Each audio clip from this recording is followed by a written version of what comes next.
Hi, I'm Meryl Cordia, and I'm with my grandfather, Boone Pickens. I was thinking we could start with what's your birth story, how you entered this world. Yes, sir. Yeah, because I was in the house built in 23. I was born in 28, and I was a cesarean birth in the hospital at Holdenville. Holdenville was a town of 5,000 people. That sewing machine there was my grandmother's. That was a trail sewing machine. You worked it with your foot, didn't have a motor or anything.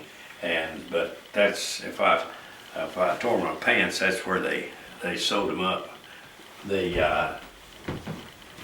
This is the hardwood floors in this house are the same ones that my grandfather put in here back in 1923. And well, come on back. The china and silver was my mother's. She had that, and the crystal that was on the table. The kitchen is a small kitchen, but there were only 3 of us, and we ate most of our meals right there at the table. And it was my mother was a good cook. Come on back was my bedroom, and if you looked at these pictures closely, that's when I was in the rhythm band in the 1st grade. The picture below it was when I was a high school senior, and we played in the state finals basketball. And I'm number 13 in there. Is my aunt right here. She was my 4th grade teacher, and that's me standing next to her. She always kept me up close because she said, "I'll get you where you don't get out of hand." My aunt was always, I thought she was unfair to me. I think she was unfair. She wanted me to do more. She always told my mother, she said, he never accomplishes up to his capabilities. And anyway, this is my parents' room here. It's a 3-bedroom house with 1 bathroom. Here was a bathroom here, and that's a quilt that my grandmother made when I was a baby. And my mother's right here. She was a very pretty woman. She said she would never weigh 120 pounds, and she never did. And that's my dad there. And you made it around the house. Oh, So what was your first job? that's an easy one because I remember very well. I got a paper out when I was 12 years old. I had 28 papers, and I made a penny a paper a day, and 28 cents a day, and 6 days a week. And this was back during the Depression, and I saved my money. I was a pretty frugal guy, and from that point forward, I always had money in my pocket from that job. And I built that paper route up by paper routes that were next to me, and they would come open. I'd get them to put it on my route. So I built it up. By the time I was 14, maybe 15, 3 years, I built it up to the biggest route on the newspaper. And the reason I got them to put those routes onto mine is because I collected better than anybody else. You had to collect for the paper from the people, of course, you were selling it to, but they didn't send them a bill and they paid the bill. You collected and turned in the money to the newspaper office. But I had best collection record, and they would let me have those other papers. So it was 156 papers, I think, what I finally got up to. You talk about 156 cents a day. You're talking about $1.50 a day that I was making, and on a monthly basis, I was making something over $30 a month. So how did you get involved in college? Well, remember, Holdenville, Oklahoma. Grew up in eastern Oklahoma. Moved to Amarillo when I was 16. Got out of high school, went to Texas A&M 1 year, and then switched to Oklahoma State and graduated there in geology. So I grew up in an oil state, and I roughnecked, which meant I worked up on the floor of a rig like that when I was 16, one summer. You know. And but that's a drilling rig. It drills down to about 8,000 feet, and then it goes horizontal 5,000 feet. So when they get off, they're about 13,000 feet in depth. It actually not in depth because you go horizontal at 8,000. So, but you do dig 13,000 feet of hole. How do you believe that natural gas will benefit the United States? Well, the United States uses a great amount of natural gas. It's in your home in Alexandria, and it's in our home here where we're standing too. So natural gas is the best of the hydrocarbons. It's cleaner. Natural gas is cleaner by 30% than oil. So it's very good hydrocarbons. You're going to have hydrocarbons for 100 years used in the United States. And people that want to cut out fossil fuels are not being realistic, because there are 92 million barrels of oil produced in the world every day, and 70% of that goes to transportation fuel. So if you cut that out, you would stop transportation in the world. So you're going to use fossil fuels, there's no question about it. Back to the frack, there have been over 800,000 wells fracked in Oklahoma, Texas, Kansas.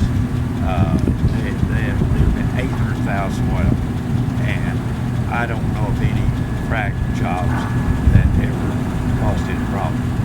The people that think fracking wells is going to mess up the aquifer haven't really studied it. They ought to come back and look at the 800,000 wells that have been drilled, because they have drilled through a aquifer and have been able to protect the aquifer and then drill complete wells, never have any problems with it. How did you get involved with Oklahoma State? Well, I went my first year at Texas A&M, and I was and I transferred to Oklahoma State. That was in 1948, and I took geology, graduated in '51. And my grandmother, when I grew up in Holmesville, so many things that she said I remember. She said, "Don't you ever forget where you came from." And I never forgot where I came from. I came from Oklahoma. I went to Oklahoma State. As time passed, I made a lot of money, and I decided that we were going to make Oklahoma State as prominent a university as Oklahoma University was, which meant we were going to have better athletics and we we're going to have better academics. And I gave to Oklahoma State over a period of 5 years a little over $500 million. And so we made it a different school. And we had a capital campaign that we closed last month, and we raised $1.2 billion. And OU had a capital campaign, and they raised $500 million. So I said, they didn't even hear us when we went by.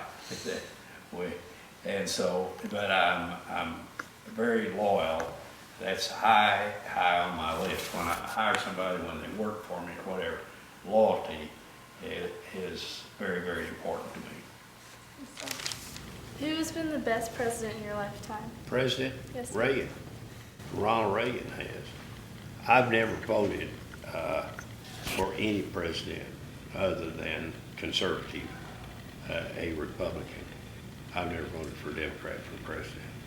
And the president, the first person I voted for president, I was in college, 1948. I voted for Thomas Dewey, and Tom Dewey ran against Harry Truman.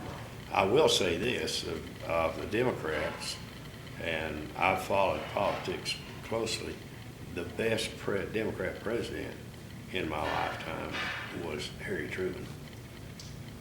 And did you yourself ever consider running for political office? I did. I considered running in '86 and '90 for governor of Texas. And do you think I would have liked it? I don't think so. As time passed, I think the decision for me to stay out of politics as an elected official, I think it was a good call on my part. I think I would have been frustrated in that position. I don't think I would have. I would have looked back on it and felt like I'd wasted a lot of time. Who or what inspired your dedicated work ethic? You know, it had to be my family, mostly, but every place as I was growing up, and it was in a period in my life that it was going to influence me for the rest of my life, was that depression that I grew up in. And everybody appreciated, if they had a job, they appreciated having it. So I saw how important a job was, and then I saw how important that if you're going to keep a job, you're going to have to contribute by your efforts more than what they're paying you. I caught on to that because nobody's going to pay me to do something, and they don't get more from me than what they're paying for. That I'm not going to have that job. So good work ethic, to me, I think any person with a good work ethic has got the problem half solved. The second is get a good education. But if you have a good education with a good work ethic, it's pretty well a done deal. And I was lucky enough to have a work ethic, and I think it's consistent with in Oklahoma. I think that it's at Oklahoma State, I'm always interested in graduates of Oklahoma State. They go to work for a company and all, and I ask those managers at the companies that are employing the Oklahoma State graduates, I said, what kind of graduates are we turning out? And they'll always say they have the best work ethic of any of the universities. And I think I have something to do with that. So what are your keys to success? Key to success. Al, I touched on a little bit there that good work ethic is extremely important. You've got to enjoy what you're doing, and I just can't imagine going through my career, my business career, and not really looking forward to every day. And I've seen people that just can't wait. They hate their job and can't wait till they get to retirement. And I've never had sure, I've had some days that works a lot. I get a bad market. Back in 08, 09, it wasn't fun to go to the office, but that's a short period out of my career. But I always thank the Lord in the morning. For one is my family, two, my health, and three, my job. I've had an unbelievable life, but I'm kind of a happy guy. I like what I do, and I think I do a good job at it. We belong to the land, and the land we belong to is grand. And when we say